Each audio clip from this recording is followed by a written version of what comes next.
Welcome back to a new episode. Got Will Boy down here on the iPad. He's found a couple of new games, so he's loving it. Anyway, we are in Outback Queensland. Behind me is the Blue Heeler Hotel.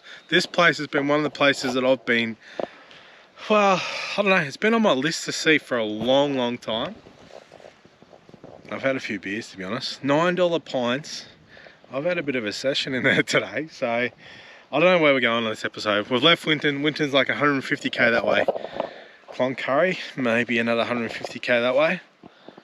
Blue Heeler Hotel, one of those outback pubs that it just does things right. You're in the middle of nowhere. I think the management said there's like maybe 8 people live here, 10 including them. A couple of English people or Englishmen from that are backpacking, and that's what they're under new management. But yeah, it's good out here. Hope you enjoy this one.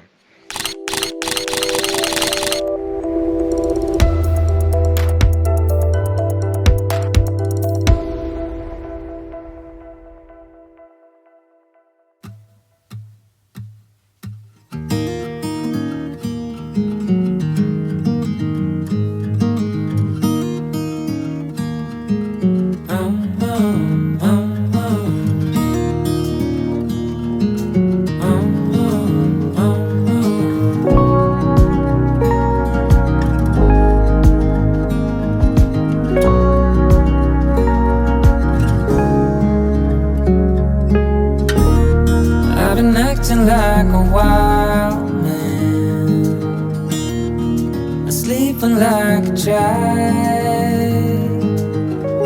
You're so luminous and vibrant. I'm always in bloom for you. Always in bloom. Always in bloom for you.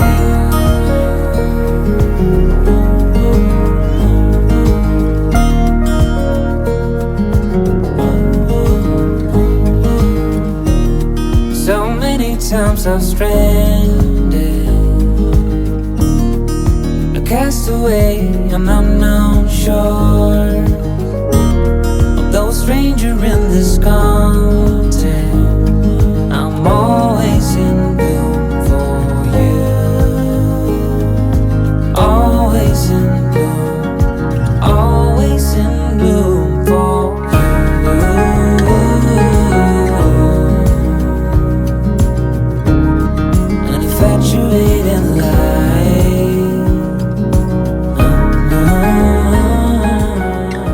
This is just a one-nighter here. Cool little campsite. Well, not a cool little campsite, but I don't know, you're next to the pub. And Blue Heeler Pub, Blue Heeler Hotel. And we're gonna have Billy at the Blue Heeler Hotel, hey? I promised the kids if they eat dinner, which they already have, a bit of spag bowl from Mum's kitchen. Yeah, we'll get some Bluey viewing. So Mum's even added some popcorn to the mix as well. So yeah, I think it's $15 unpowered here, $30 for this section over here for powered, and like it's just a big gravel pit. There is some actual paddocks in it that way. With all the recent rains, have you been following along? They've been wet and been dug up by previous campers. So, cool spot. $9 pints, as I said earlier. We've been here for 5 hours. Hong Kong. So yeah, you do the math, so.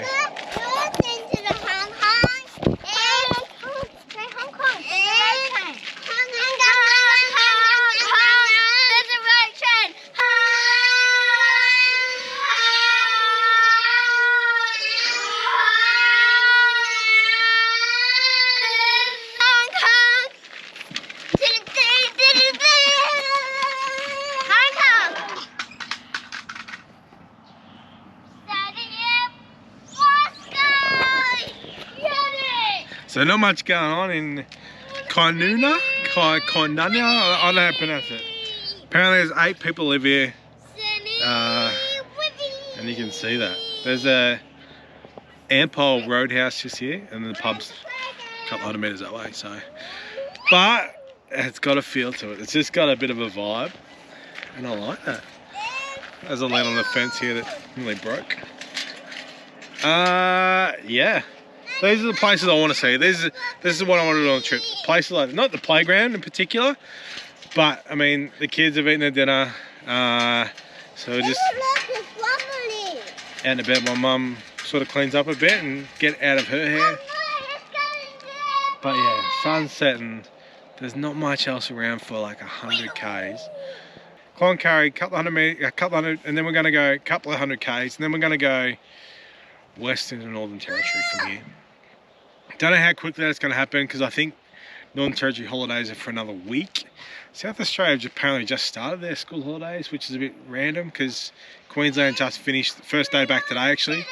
Same with Victoria and New South Wales. So yeah, I'm not sure what tomorrow brings. Actually, there's another pub up the road that I want to visit too, so I'll show you that because we're going to stop there definitely. Oh, want some of that? Oh, hi, buddy. Hi, buddy. Just stand near me. I don't know what they act like. Buddy. Hi, mate.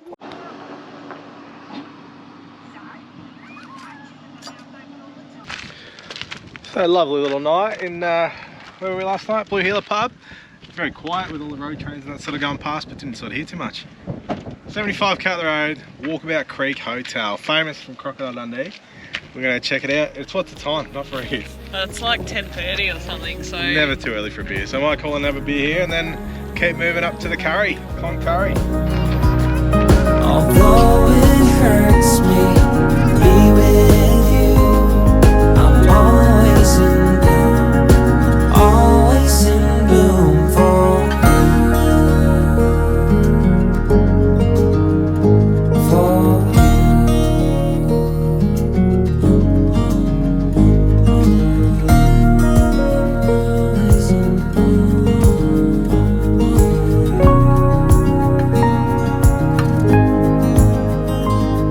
I'm always in bloom, always in bloom for. So I've got the pub in there, but this is the actual set from the movie that they used in here. And I'm on the Dundee draft. It's a mid-strength draft. Not bad. So I loved Crocodile Dundee growing up. I haven't watched it for a long time now. I probably need to watch it again. But the barman or manager or whatever he was, the publican was saying there used to be a wall that divided the main bar area with the next room. It's all open now, but and that would separate the bar from the ladies' room because the ladies weren't actually allowed into the bar apparently. But that area was too small for the film crew to work and use the bar as a real set, so they built that replica one that sort of just showed you at the back. And did a few little scenes in and out of the main bar as well. For the second one,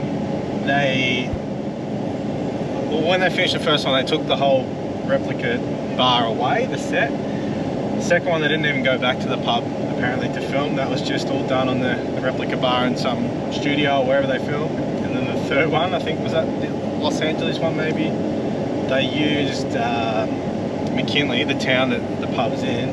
They used the school there, which had closed down recently because it was vacant, and they used that as a set for the school apparently as well, and shipped kids in from Julia Creek to act as school kids. So yeah, no, it's worth a stop. Like, I still enjoyed the Blue Heeler pub better as an actual pub experience, but cool to stop a pub like that in the middle of nowhere, have a beer even though it was at 10:30 in the morning, but just to sort of see how life goes on out here. Like, there's nothing else in these towns. Blue Heeler had, as I said, maybe 10 houses in total, and I reckon 3 of them are nearly fallen down. So yeah, McKinley looks a bit bigger than that, but yeah, off to where to now, Mama? Cloncurry. Oh, we're going to go past Cloncurry, I think. We're going to head towards, what's it called, the Mary Kathleen Mine? Yeah, the old abandoned town there. Which is just before Mt Isa. So, but it looks really nice. It's got like, I don't know, it looks like Little Blue Lake to me. What's it actually called, Dada? It's the Mary Kathleen Mine. It's an old quarry. And whatever the minerals are that they were mining, they've formed that blue lake. like most of those quarry lakes, they turn a nice bluey aquary colour. So go and check that out. A bit of rough road getting in, so we'll have to unhitch even though we're going to be there for a night. But the old abandoned town apparently has like concrete slabs in it where people's houses and garages and everything were, so you can make it pretty easy to camp. So free. I haven't been there yet, we're still a couple of hours away. Go check it out and stock up on supplies tomorrow at Mt Isa. So just to butt in with a little interesting fact that I read about last night. This whole world's so far removed from what we're used to, and I was reading that Cloncurry holds the record for the most expensive bull ever sold in Australia. In 2017, a 2-year-old Brahman was sold for a whopping $325,000. Now, my question to anyone that does know a little bit about this is how and what and why does a 2-year-old, like, how do they determine that's a good breeding cow? I assume it's breeding, not rodeo or anything like that. I get it from a horse point of view, like a racing industry thing, because the horse has runs on the board with what it did in its career, but also then they can sort of determine over the years based on what sort of kids it has and how successful they are, and that determines the stud fee and the price of everything. But I don't understand how a 2-year-old cow, barely even young enough to stand up, I know they walk from birth, but yeah, why is it so expensive? That's a lot of money.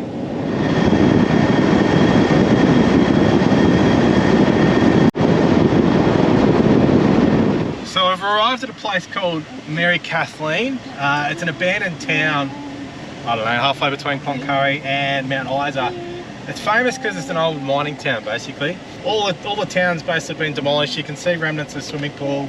There's an oval. There's all the old housing blocks and the concrete. But it's an old uranium mine, I guess. So that's where we're going now. This road used to be fully sealed. It's kind of halfway there now with a hell of a lot of potholes, and probably the worst road we've been on, to be honest. We're going maybe 20k tops, and then you just got to slow back down and go through the holes or pick your lines, because it's half dirt, half washout, and half asphalt still. I know my percentages didn't add up there. But we've unhitched the caravan back at the mine, back at the old township. I'll sort of show you that later, I guess. But going to check out this uranium mine now, and it's supposed to be pretty good. 7k to get there from the township. I reckon we've been driving for like 20 minutes or something already, and we're about halfway there.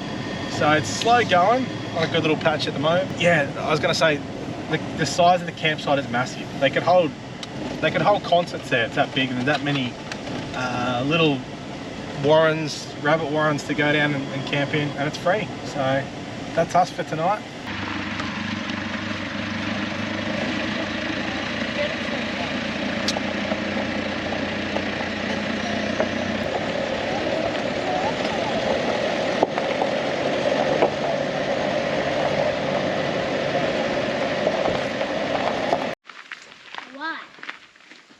So it actually turned into a bit of a gnarly little drive.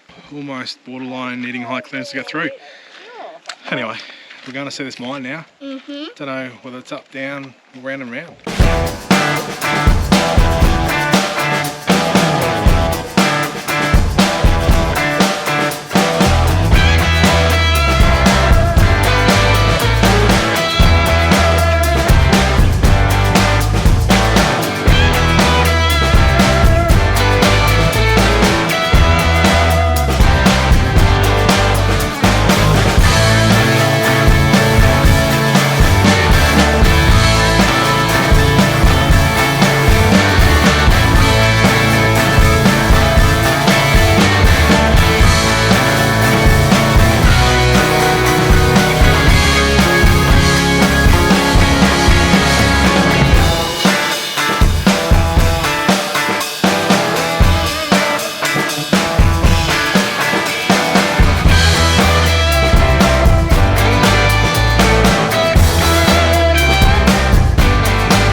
What's your thoughts on it? Mary Kathleen Mine.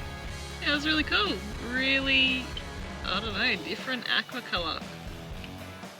Is that all you got to say about that? That's about all I got to say about that. That was cool. It was about 4 times the size of what I was expecting it to be. It's massive, absolutely massive. Hopefully I got some footage to sort of show the scale of it. But I guess it's got to be big enough for the trucks to drive down those grooves. But yeah, really cool. And it's cool because anyone can access it. Like the kids could walk up to it. There was a big cliff face, so you got to be careful. But anyone could get up there. It's good. Yeah, don't go falling over the edge. I'm cooking. Let's go back to the camp, eh?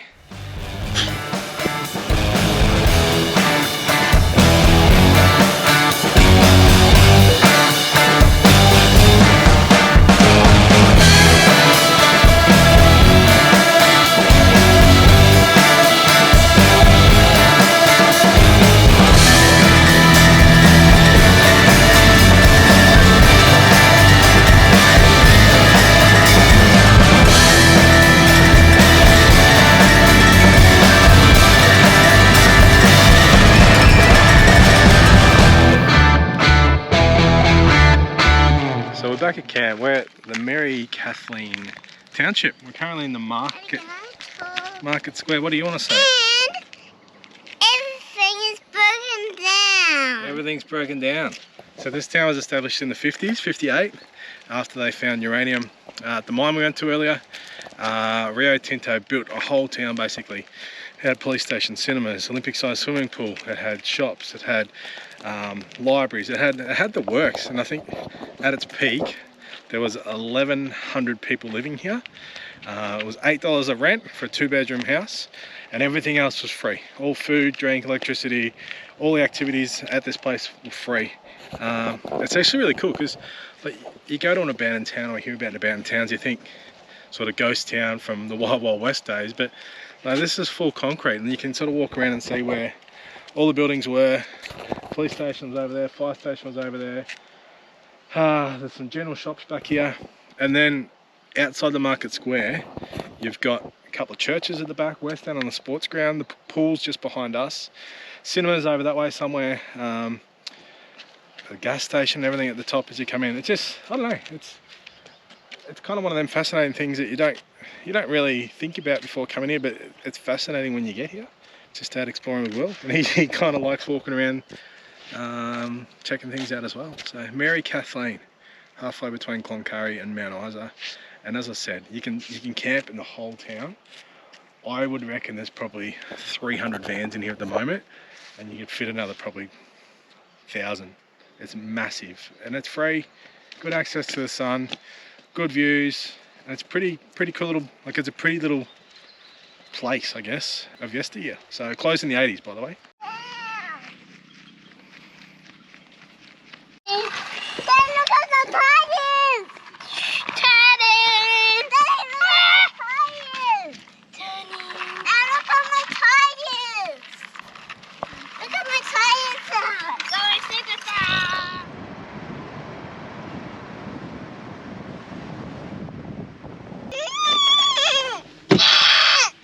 Well, that's another one coming to an end. We have had one of the most boring days on the whole trip, I reckon, today. From where we come from, Mary Kathleen Mine. We stopped 100 times. Stopped 100 times. Mum may as well have bought shares in Coles today because we spent that bloody much in Mt Isa. Mt Isa, to be honest, is not much of a town.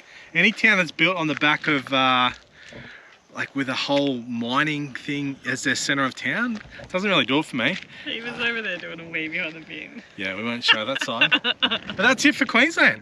3 months, almost to the day in Queensland. We've loved it. Loved it all. The weather's been fantastic. Our decision to do a Yui when we got to Cooper Pedy and come back this way, I think was a real absolute blessing. Game changer. Yeah. So yeah, because this time, from now on anyway, as of in a couple of minutes, we're going into the Northern Territory. Don't know where we're going, don't know where we're staying tonight. Got to turn our watches back, which we don't actually have on. Eva's our little timekeeper on this trip. And yeah, explore what the territory's got to do, eh guys? Babe, I hope you're starting to see it's getting harder to dream